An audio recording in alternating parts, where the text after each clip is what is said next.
মাত্র 10 মিনিটে ডিম ছাড়া জলের ভাপে আম কেক এভাবে বানিয়ে দেখুন। কেক যেমন সফট হবে তেমন খেতেও দারুণ লাগবে। তো এই কেক বানানোর জন্য এখানে আমি একটা মিষ্টি পাকা আম নিয়েছি, যে কোনো আম নিলেই হবে। আমটাকে ছোট ছোট টুকরো করে কেটে নিয়েছি। 1 কাপ সুজি মিক্সিতে একটু দরদরা করে পাউডার তৈরি করে একটা বোলের মধ্যে ঢেলে নিলাম। ওই কাপেরই হাফ কাপ চিনি আর ওই আমটাকে একসঙ্গে পেস্ট তৈরি করে সুজির মধ্যে দিয়ে দিলাম হাফ কাপ ঘন দুধ, হাফ কাপ টক দই আর 2 টেবিল চামচ সাদা তেল। সমস্ত কিছু খুব ভালো করে ফেটিয়ে নিলাম। এইবার দিয়ে দিলাম ওর মধ্যে সামান্য একটু লবণ আর একটু কালারের জন্য দিলাম 2 ফোঁটা ফুড কালার, আপনারা চাইলে নাও দিতে পারেন।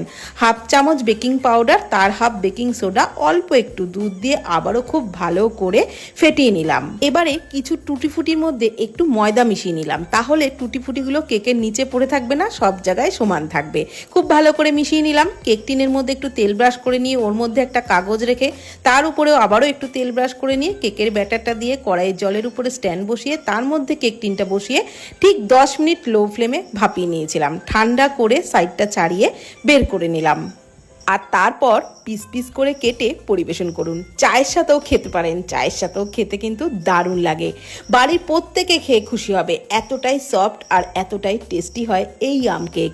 মাত্র 10 মিনিটেই দারুণ সুস্বাদু রেসিপি, অবশ্যই ট্রাই করুন।